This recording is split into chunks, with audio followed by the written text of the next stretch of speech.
The blood from the deer carcass stained her hands crimson as Eleanor Reeves dragged it toward the small wooden frame she had constructed behind her late father's cabin. And she knew with absolute certainty that this time she would master the ancient art of tanning leather without asking a single soul for help. Her father had died 6 months ago in the winter of 1877, leaving her alone on their homestead 3 miles outside of Hays City, Kansas. Eleanor was 22 years old, stubborn as a mule according to every person who had ever met her, and determined to prove she could survive on her own. The land was hers now, all 40 acres of it, and she would learn every skill necessary to make it productive. Tanning hides would allow her to make clothing, sell leather goods in town, and establish herself as something more than the pitied orphan daughter of a failed wheat farmer. The November wind cut through her wool dress as she positioned the deer on the frame.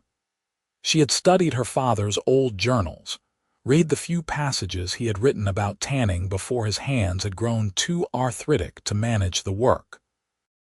She had watched from a distance as old man Hendricks worked hides at his place down the road, careful not to get close enough that he might think she wanted instruction. Eleanor had her pride after all, and she would figure this out herself. She had already skinned the deer, a young doe she had shot yesterday morning. The work had been messy but manageable. Now came the part she had been dreading, the fleshing, scraping away every bit of fat and membrane from the hide. She picked up the metal scraper she had fashioned from an old plow blade and began working at the skin with determined strokes. The cowboy who rode up an hour later found her covered in bits of flesh and fat, cursing under her breath as the scraper slipped yet again and nearly tore through the hide. Eleanor did not notice him at first, too focused on her frustrating work, so when Yates Sutton cleared his throat from atop his roan mare, she jumped and dropped her scraper with a clatter. "Did not mean to startle you, miss," he said, touching the brim of his worn hat. His voice carried the slow drawl of someone who had spent years working cattle under the relentless Kansas sun. Eleanor straightened, wiping her bloody hands on the already ruined apron tied around her waist. She recognized him vaguely from town, one of the ranch hands who worked for the massive Springfield operation that controlled most of the grazing land north of Hays City. He was perhaps 25 or 26, with sun-weathered skin and eyes the color of creek water in summer. "You did startle me," she said shortly, retrieving her scraper. "Was there something you needed?" Yates Sutton dismounted, looping his reins around the fence post with practiced ease. "Was riding fence line and thought I saw smoke from your chimney yesterday. Wanted to make sure everything was all right out here. Heard about your father passing. My condolences." "I am fine," Eleanor said, turning back to her work with a dismissive gesture. "As you can see, I am quite capable of managing on my own." She attacked the hide with renewed vigor, determined to show this cowboy that she did not need checking on like some helpless child. The scraper caught on a thick piece of membrane and she pulled harder, trying to force it through. The blade slipped sideways and she felt the sick resistance of leather beginning to tear. "That hide is going to split if you keep working it that way," Yates said from behind her. Eleanor gritted her teeth, not turning around. "I know what I am doing." "With respect, miss, I do not think you do." His boots crunched on the frost-covered grass as he moved closer. "You are holding the scraper at the wrong angle and pushing when you should be pulling. That is good leather you are about to ruin." "I did not ask for your opinion," Eleanor said, her voice tight with frustration and embarrassment. She could feel the heat rising in her cheeks despite the cold air. "No, you did not," Yates agreed amiably. "But I am going to offer it anyway, because I spent 3 years learning tanning from a Cheyenne woman up in Wyoming territory, and I hate to see good hide wasted." Eleanor finally turned to face him fully. He stood with his thumbs hooked in his belt, not crowding her but close enough that she could see the genuine concern in his expression. There was no condescension there, no masculine superiority, just the practical observation of someone who knew his craft. "Why would a cowboy learn tanning?" she asked suspiciously. "Because I was not always a cowboy," Yates replied. "Used to trap and hunt up north, needed to know how to process my own kills. When I met Snow Dove, she taught me the right way, the way her people had done it for generations. Made the difference between leather that lasted years and leather that fell apart after a season." Eleanor looked down at her scraped and bleeding knuckles, at the hide that already showed thin spots where she had worked too aggressively. Pride warred with practicality in her chest. She needed this leather. Winter was coming on hard, and she had already spent most of her limited funds on ammunition and flour. If she ruined this hide, she would have wasted the deer, wasted the bullet, wasted her time. "I want to learn it myself," she said finally, meeting his eyes with a defiant lift of her chin. "I do not want someone else doing the work for me." "I understand that," Yates said, and something in his tone suggested he truly did. "I am not offering to do it for you. I am offering to show you the technique so you can do it properly yourself. There is no shame in learning from someone with experience."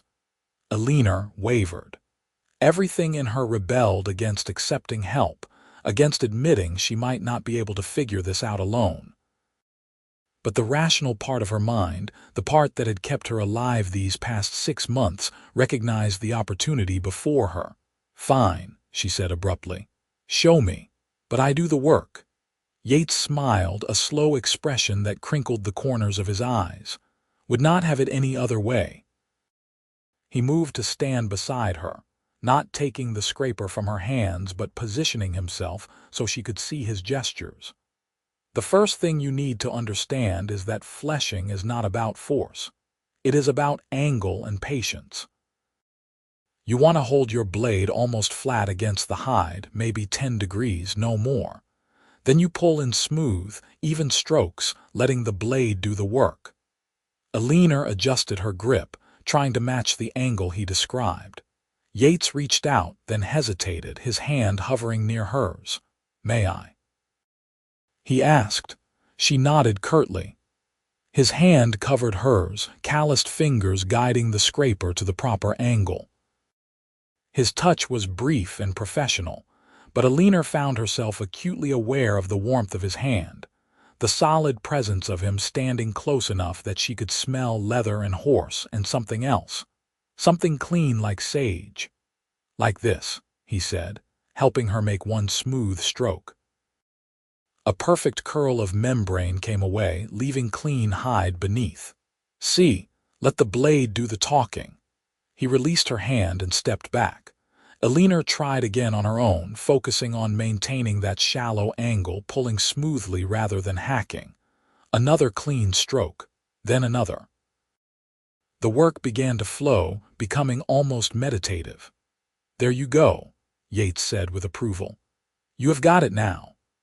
They worked in companionable silence for a while, Eleanor scraping methodically while Yates watched, occasionally offering a correction or pointing out a spot she had missed. The sun climbed higher, burning off some of the morning frost. Eleanor's arms began to ache, but she pushed through, determined to prove she could handle the physical demands. "What made you come out here alone?" Yates asked eventually. "Most women in your situation would have sold the land, moved to town, maybe found work as a seamstress or teacher." "Most women are not me," Eleanor replied, not looking up from her work. "Besides, this land is all I have left of my father. He worked himself into an early grave trying to make something of it. Seems wrong to just give up on his dream." "What was his dream?"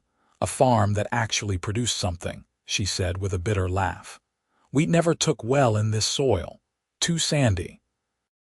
He should have run cattle, but he was a farmer at heart, not a rancher. Kept trying the same thing year after year, expecting different results."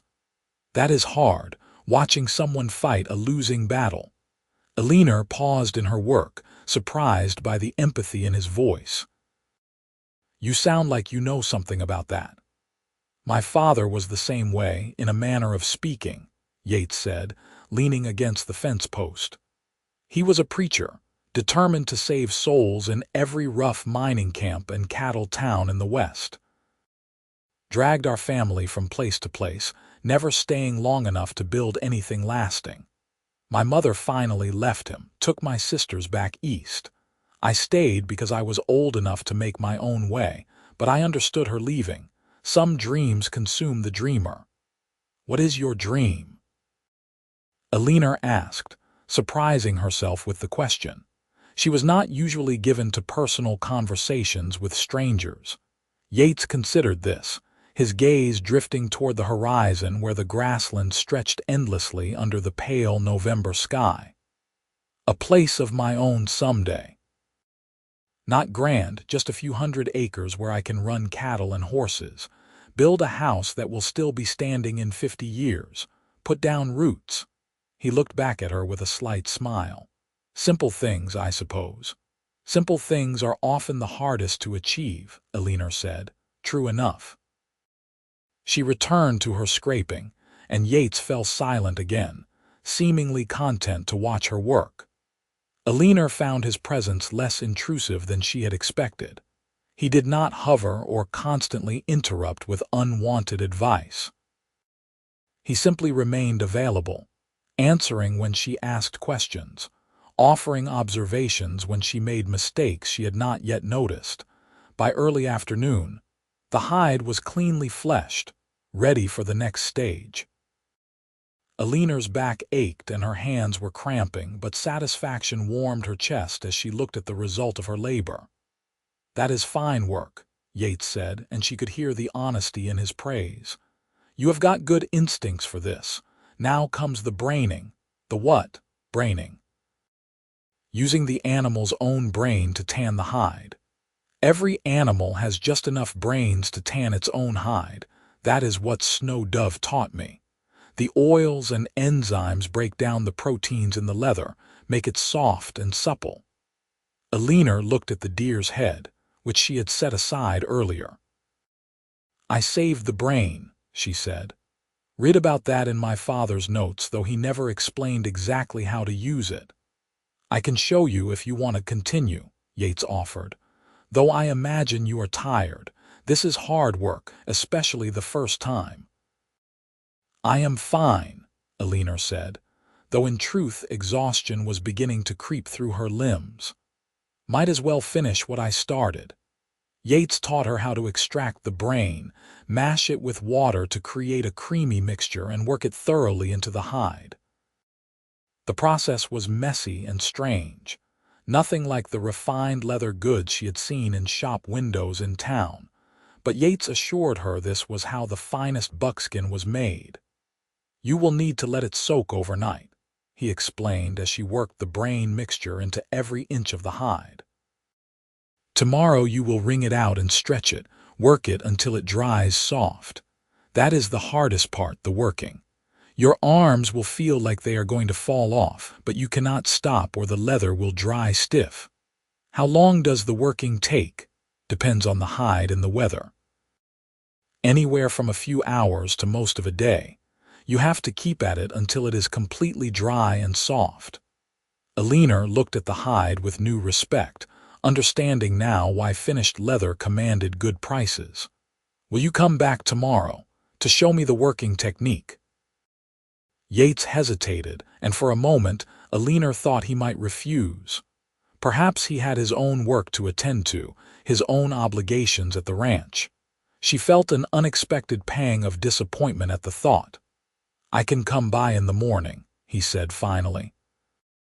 Boss has me riding fence all week anyway, and your property is not far off my route. Would be no trouble. Thank you, Eleanor said, and meant it. The words felt strange on her tongue. She was not accustomed to thanking people for help, mostly because she so rarely accepted any. Yates touched his hat brim again. I will bring some coffee and biscuits. Figure we will both need the fortification if we are going to be working leather all day." He mounted his horse and rode off with a casual wave, leaving Eleanor standing in her yard with brain-covered hands and an odd warmth spreading through her chest that had nothing to do with the physical exertion of the day's work. That night, as she lay in her narrow bed listening to the wind rattle the shutters, Eleanor found her thoughts drifting to Yates Sutton. There was something solid about him, something trustworthy. He had not treated her like a foolish woman playing at homesteading. He had taken her seriously, respected her desire to learn, offered knowledge without condescension. She wondered what it would be like to have someone like that around all the time. Then she pushed the thought away firmly. She had no room in her life for romantic foolishness. She had a homestead to maintain, skills to master, a life to build on her own terms. But sleep was long in coming, and when it finally arrived, her dreams were full of creek water eyes and calloused hands guiding hers to the proper angle. True to his word, Yates appeared the next morning just after dawn, riding up as Eleanor was feeding her 3 chickens and single milk cow. He carried a cloth-wrapped bundle that proved to contain still warm biscuits and a small pot of coffee that he had somehow kept hot during his ride. "Figured you might not have taken time for a proper breakfast," he said as he dismounted. He was right. Eleanor had been too anxious about the day's work to eat more than a few bites of cornmeal mush. The smell of the coffee made her stomach growl audibly. "That was thoughtful," she admitted, accepting the cup he poured for her. They sat on her porch steps and ate in the quiet morning air, watching the sun paint the grasslands gold. It felt surprisingly comfortable, this shared silence. Most people Eleanor knew felt compelled to fill every moment with chatter, but Yates seemed content to simply exist beside her, drinking his coffee and watching the day begin. "We should check your hide," he said eventually, draining his cup. "See how it took the braining." The hide had absorbed the brain mixture overnight, just as Yates had promised. He showed Eleanor how to wring out the excess liquid, and then the real work began. "You have got to keep this moving," Yates explained, demonstrating how to pull and stretch the hide. Working it over a rope he helped her string between 2 posts. "The moment you stop, it starts to dry stiff. Once it dries stiff, you have to re-wet it and start over. So you just keep going, pulling and stretching, until your arms are about to fall off, and then you keep going some more." Eleanor took over, pulling the heavy, damp hide back and forth over the rope. Within minutes her shoulders were burning. Within an hour her entire upper body screamed with exhaustion. But she kept going, jaw set with determination. Yates worked alongside her, taking turns when he could see she was flagging, but always giving the hide back to her, letting her do the bulk of the work as she had insisted. He talked while they worked, filling the air with stories about his years in Wyoming territory, his time working cattle drives, the various characters he had encountered in his wanderings. Eleanor found herself telling stories in return, talking about her childhood on this homestead, her mother's death from fever when Eleanor was 12, the years of watching her father slowly break himself against the unyielding Kansas soil. "He never wanted me to marry," she said, pulling the hide with steady rhythm. "Said he had seen too many women lose themselves in marriage, become nothing more than unpaid labor and brood mares. He wanted me to have land of my own, independence. I think that is why he held onto this place so stubbornly, even when it made no sense financially. He knew it would be mine someday." "Sounds like he loved you very much," Yates said. "He did." Eleanor's voice caught slightly. "I just wish he had taken better care of himself. Wish he had not worked so hard that his heart gave out at 53. You are honoring him by staying, by learning to make the land work. Am I? Or am I just as stubborn and foolish as he was, clinging to a dream that makes no practical sense. Yates paused in his work, looking at her seriously. There is a difference between stubbornness and determination. Stubbornness is refusing to see reality. Determination is seeing reality clearly and deciding to work with it instead of against it. Your father tried to grow wheat in soil meant for grass.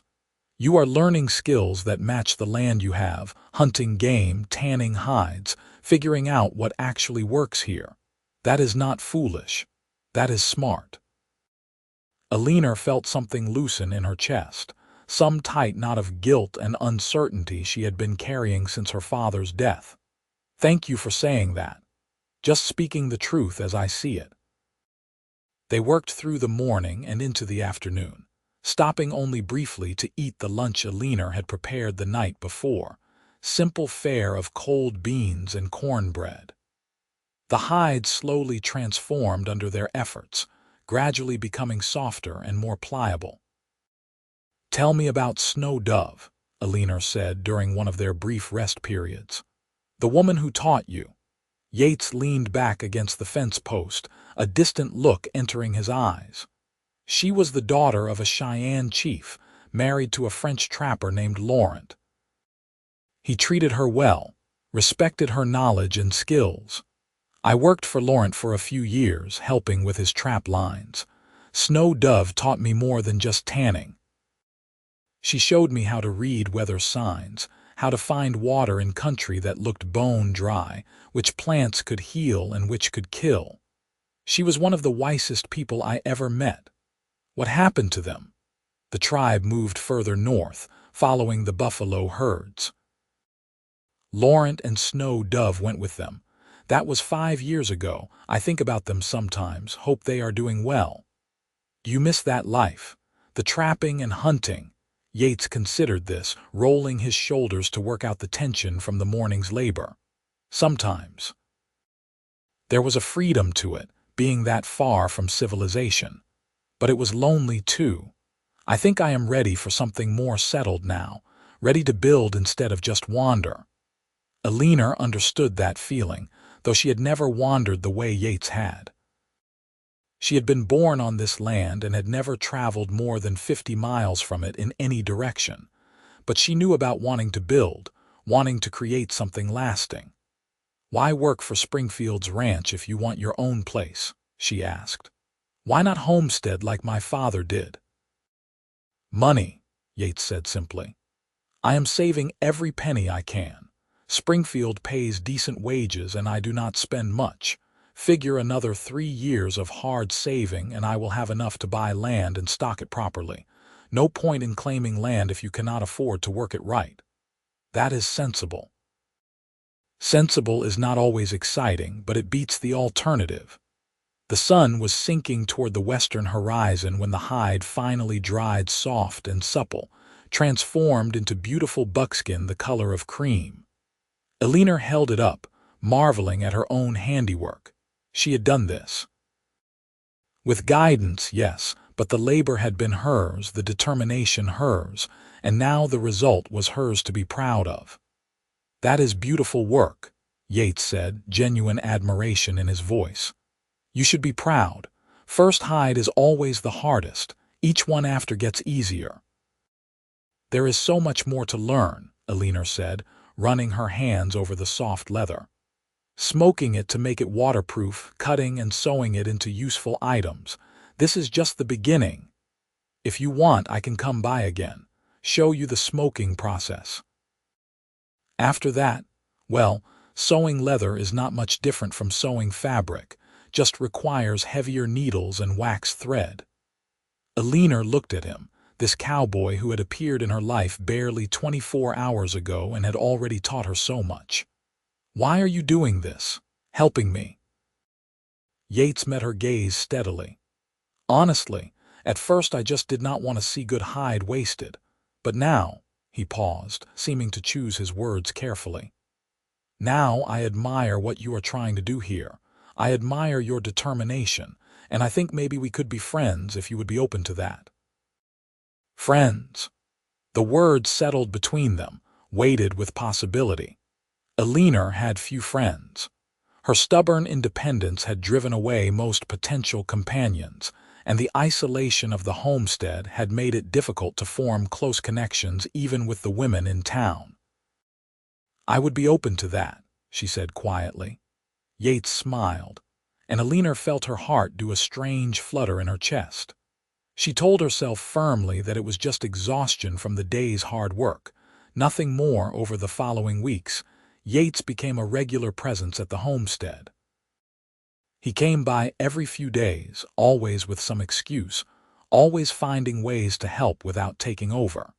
He showed Eleanor how to build a smoking frame and which woods created the best smoke for leather.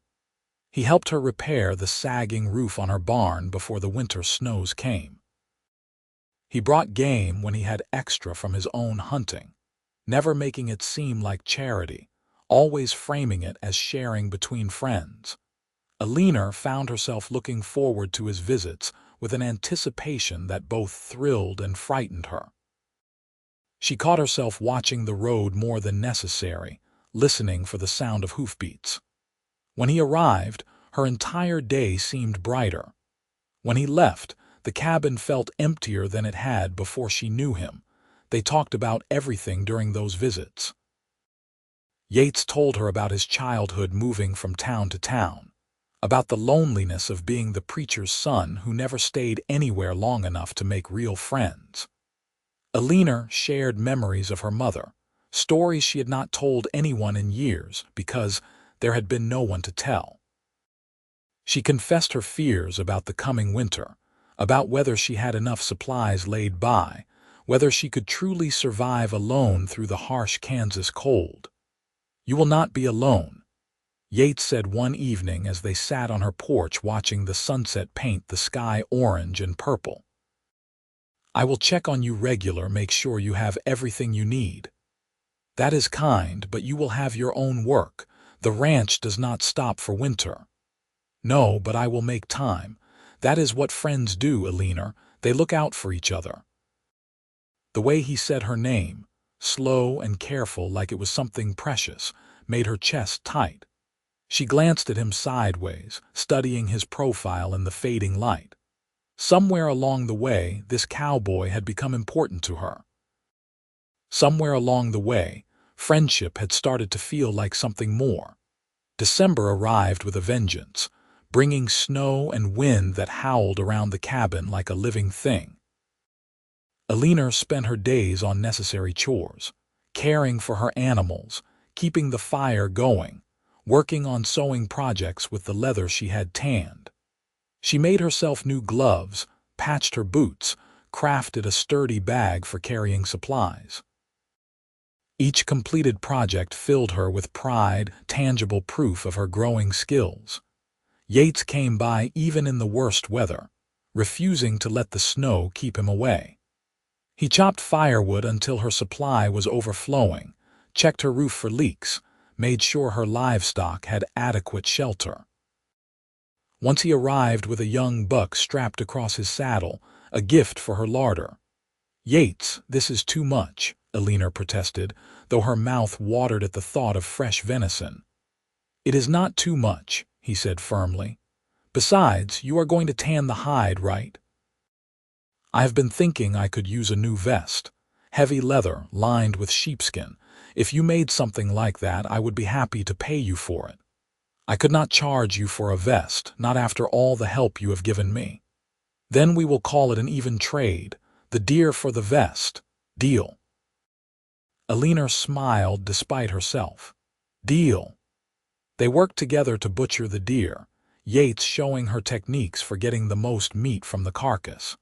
As they worked, their hands occasionally brushed, brief touches that sent sparks up Eleanor's arms. She was becoming increasingly aware of him in ways that had nothing to do with friendship, and everything to do with the way his shoulders moved under his shirt, the sound of his laugh, the way his eyes crinkled when he smiled at her. This was dangerous territory. Eleanor had spent her entire adult life focused on survival and independence.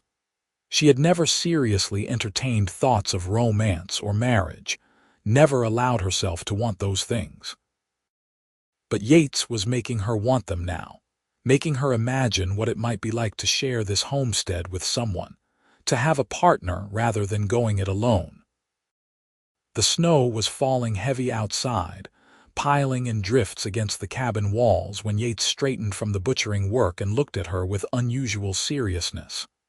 "Eleanor, there is something I need to tell you." Her heart began to pound. "What is it?" "I have been thinking about my future, about the land I want to buy. Springfield is selling off some of his holdings, couple hundred acres that border your property to the west. Good grazing land, access to water. I put in an offer last week, and he accepted it today." Eleanor's first feeling was happiness for him, genuine pleasure that his dream was coming true. But hard on its heels came something else, a sinking sensation as she realized what this might mean. "That is wonderful," she said, forcing enthusiasm into her voice. "You will be a landowner, your own boss." "Yes, but that is not the part I need to tell you." Yates took off his hat, turning it in his hands, a nervous gesture she had never seen from him before. "The thing is, Eleanor, I have been coming out here all these weeks telling myself it was just to help a friend. But that is not the whole truth anymore, maybe never was.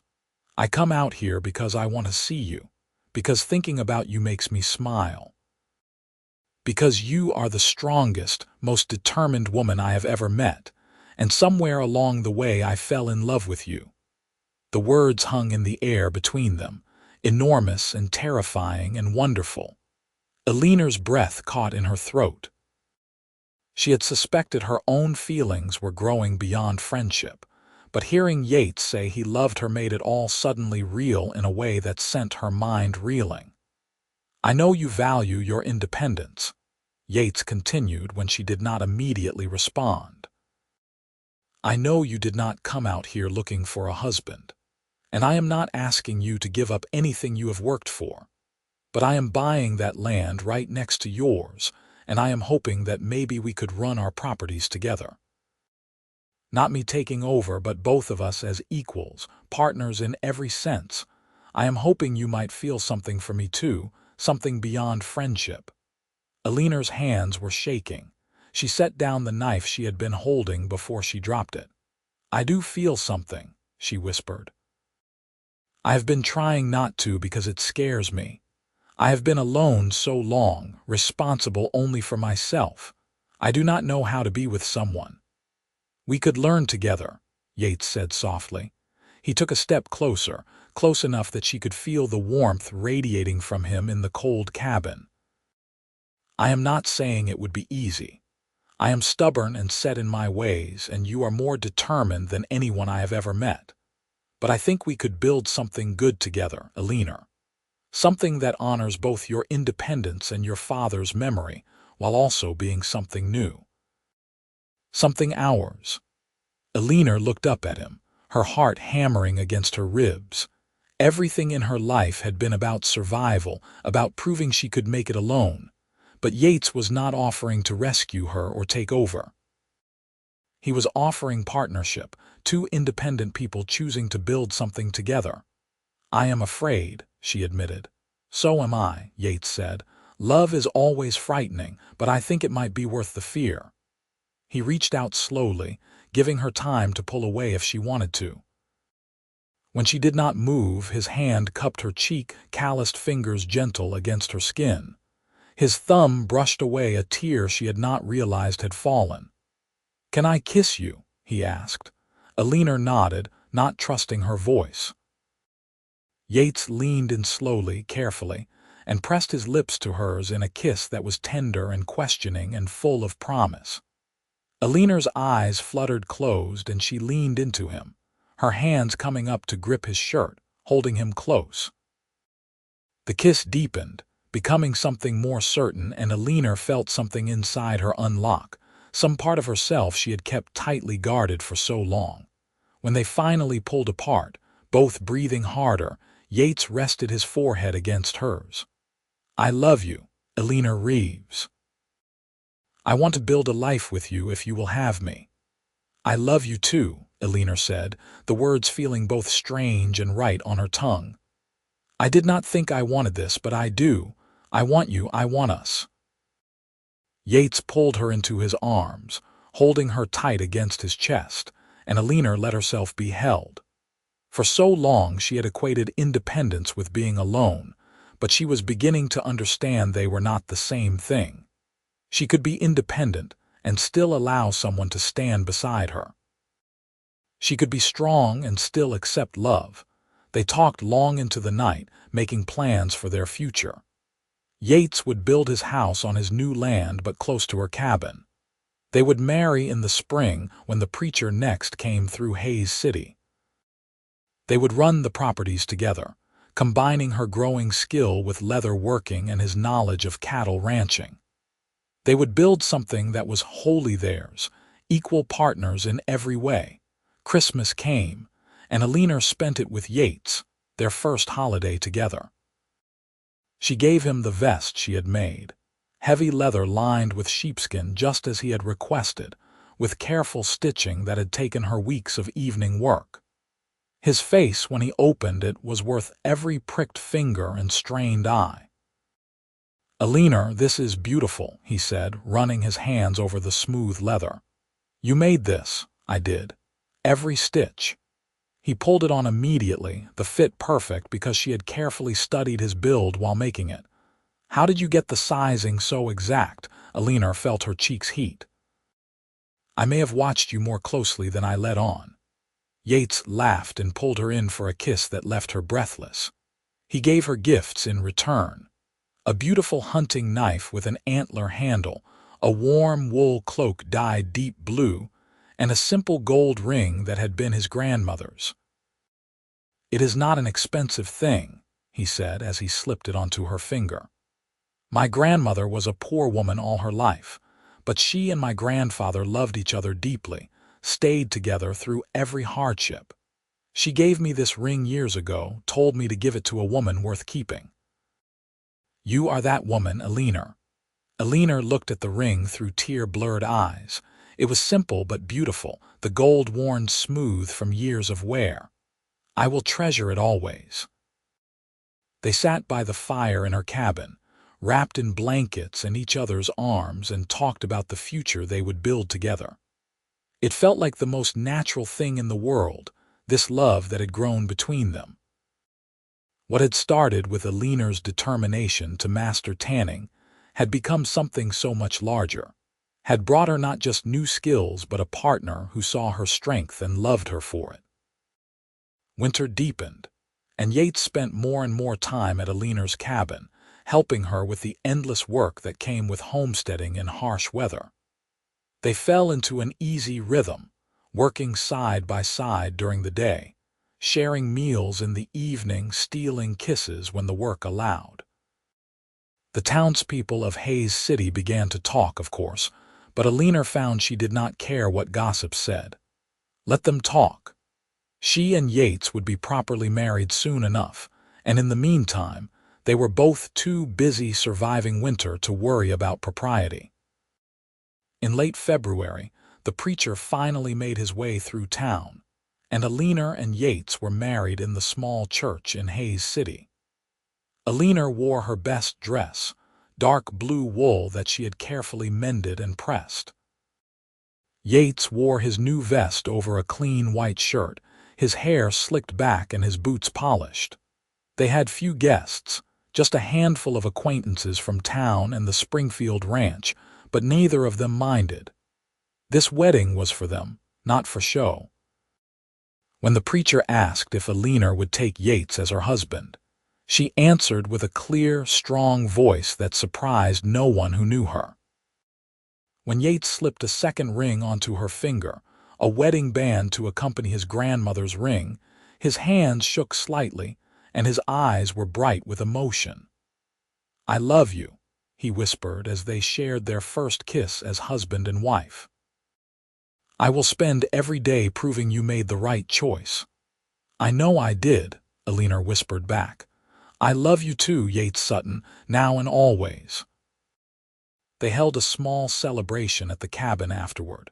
And then, Yates carried Eleanor over the threshold in the traditional way, both of them laughing at the formality of it. Their wedding night was tender and passionate, two people who had chosen each other freely coming together in love. Eleanor had never imagined this kind of happiness was possible for her, never dreamed she could have both independence and partnership, strength and vulnerability.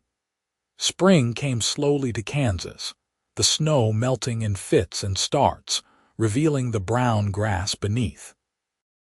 Yates began building his house on his new land, a sturdy two-story structure that would serve them well for years to come.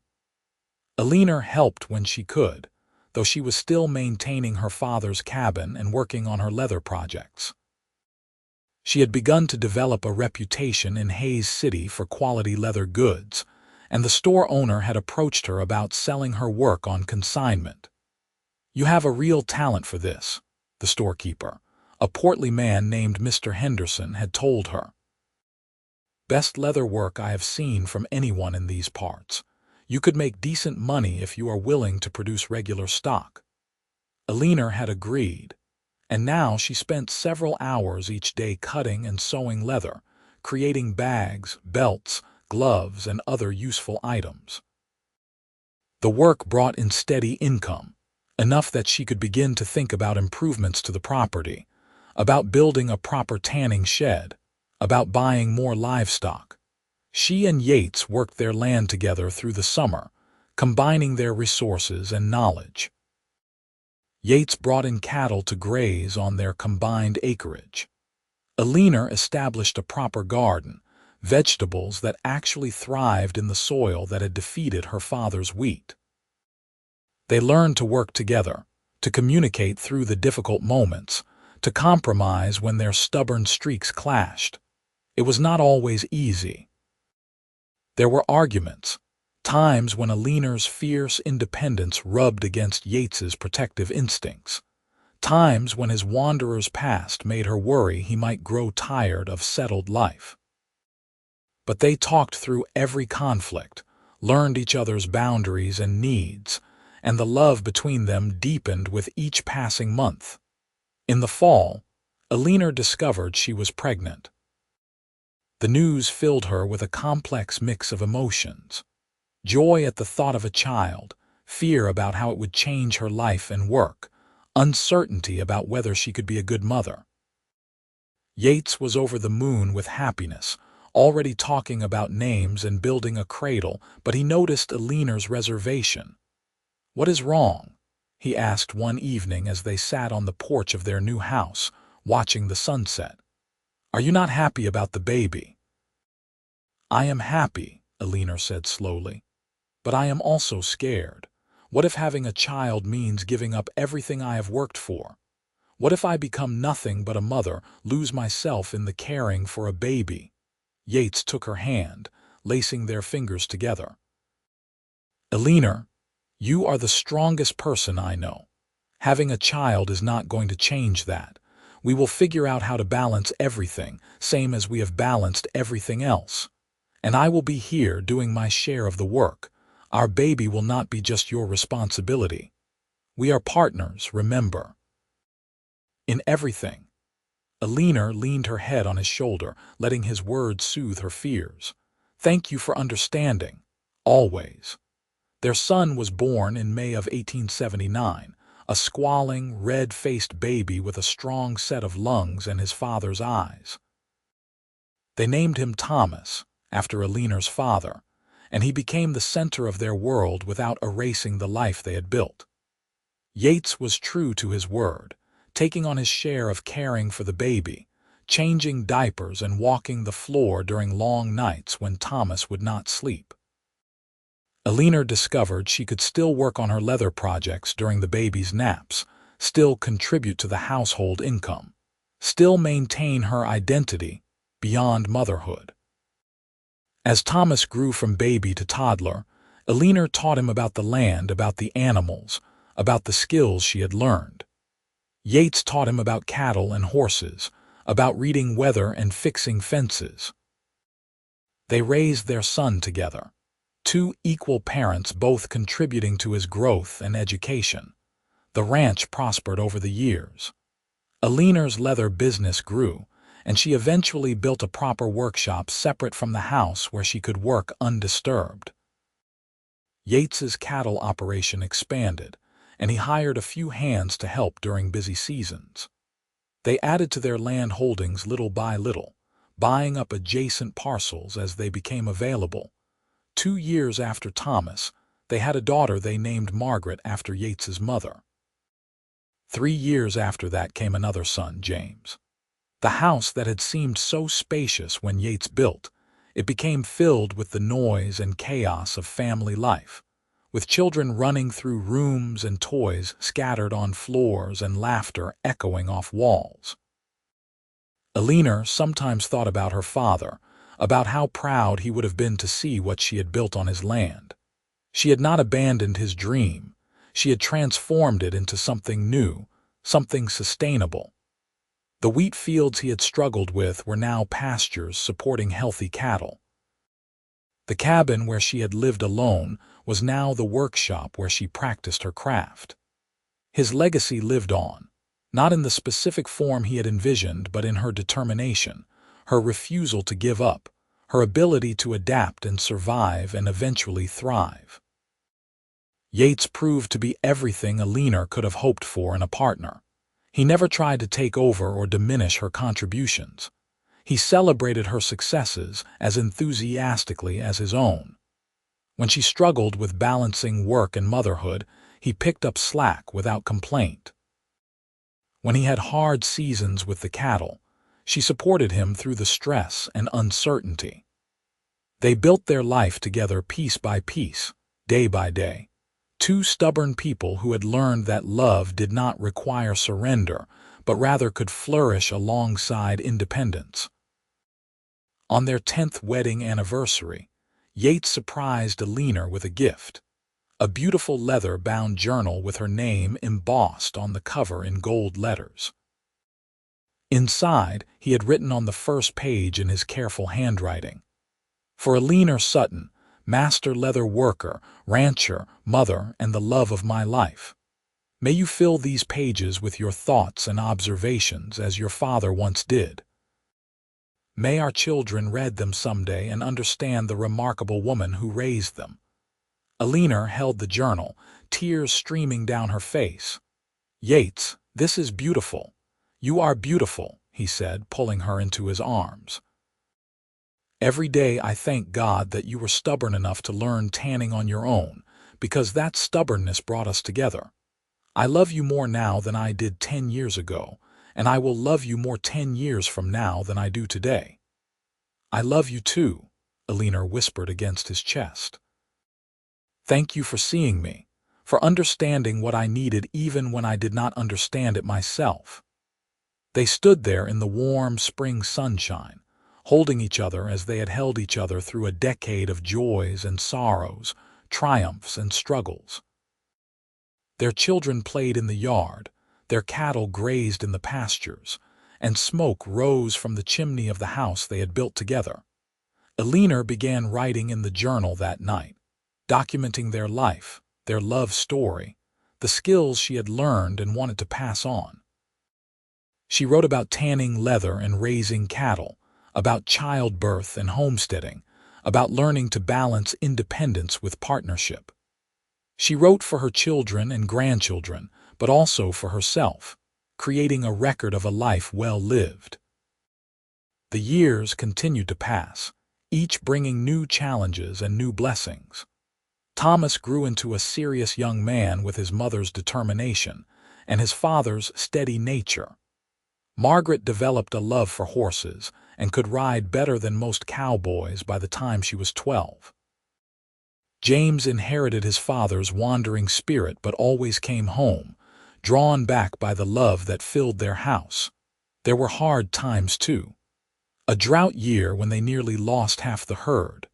An accident when Yates broke his leg badly and could not work for months. The death of Eleanor's milk cow, the animal that had been with her since before Yates came into her life. But they weathered every storm together, their love and partnership growing stronger with each challenge overcome. Eleanor never stopped working with leather. Even as she aged, her hands growing gnarled with arthritis, she continued to create beautiful items that people came from miles around to purchase. She taught her skills to anyone willing to learn, including her daughter who showed real aptitude for the craft. Margaret eventually took over much of the leather business, allowing Eleanor to focus on the aspects she enjoyed most while knowing the knowledge would not die with her. Yates continued to run cattle well into his 60s, though he eventually turned over most of the day-to-day work to Thomas and the hired hands. He and Eleanor spent more time together, riding their property on horseback, sitting on their porch watching sunsets, taking trips to visit Margaret, who had married a rancher from Montana and moved north. On a warm evening in June 1908, Eleanor and Yates sat on their porch as they had done countless times before. They were both in their 70s now, hair silver, faces deeply lined, bodies showing the wear of lives spent in hard physical work. But their eyes still lit up when they looked at each other. Their hands still found each other without thought. Their love still burned strong after nearly 3 decades of marriage. "You remember the day we met?" Yates asked, his voice raspier than it had been in youth but still warm. "You were covered in dear blood and so determined not to accept help." Eleanor laughed, the sound still bright despite her years. "I remember thinking you were an insufferable know-it-all who could not take a hint. I was right, though. You would have ruined that hide." "You were right," Eleanor admitted, "and I am glad you offered to help, even though I did not want to admit I needed it. Best decision I ever made, stopping at this homestead that day. Changed my entire life." "Changed mine, too," Eleanor said softly. She looked out at the land they had built together, at the house that had sheltered their family, at the pastures full of healthy cattle, and the workshop where Margaret even now was probably finishing up her day's work. "We built something good here, Yates. Something that will last long after we are gone." "We did," Yates agreed. He squeezed her hand gently. "And it all started because you were too stubborn to ask for help with tanning a deer hide, and because you were too stubborn to take no for an answer." They sat in comfortable silence as the sun sank below the horizon, painting the Kansas sky in shades of orange and pink and purple. Somewhere in the house, they could hear their grandson, Thomas's oldest boy, practicing his letters at the kitchen table. The next generation, learning and growing on this land, carrying forward the legacy of love and determination and partnership. Eleanor thought about the frightened young woman she had been, alone on a failing homestead, determined to prove she could survive without help. She thought about Yates, the wandering cowboy who had seen her stubborn independence and admired it instead of trying to crush it. She thought about all the years between that first meeting and this quiet evening, all the moments that had woven together to create a life richer than she ever could have imagined. "I love you," she said, as she had said countless times over the years but which never lost its meaning. "I love you too," Yates replied, as he always did, "until my last breath and beyond." They sat together as darkness fell, two people who had chosen each other and continued choosing each other every day, their love story written not just in words but in the land they had tended, the children they had raised, the life they had built together. It was not a story of grand gestures or dramatic rescues, but of two independent souls learning to be stronger together than they ever could have been apart. And as the stars began to emerge in the darkening sky, Eleanor knew with absolute certainty that this, all of this, her life with Yates and their children and their land, was worth more than all the stubborn independence in the world. She had learned to master tanning without help, yes, but she had learned something far more valuable too. That accepting love did not make her weak, that partnership could enhance rather than diminish independence, and that sometimes the most courageous thing a person could do was open their heart and let someone in. The story of Eleanor Reeves and Yates Sutton would be told for generations in their family, passed down along with the leather-working skills and the land itself. It would become a legend of sorts, the tale of how a determined woman and an admiring cowboy built an empire of love on the Kansas plains. But to Eleanor and Yates, it was simply their life, their love, their happily ever after earned through years of choosing each other every single day. And on that warm June evening, sitting side by side on the porch they had built together, watching the stars emerge over land they had tended together, surrounded by the evidence of a life well lived and a love well nurtured, they knew they had succeeded in ways that mattered most. The homestead thrived. Their children flourished. Their love endured. It was, in every possible way, a story with a happy ending, the kind that comes not from luck or chance but from two people willing to work for it, fight for it, and cherish it every day of their lives. And as Eleanor leaned her head on Yates's shoulder and felt his arm come around her in response, she smiled, content in the knowledge that she had found not just survival on this Kansas homestead, but joy, purpose, partnership, and a love that would echo through generations to come.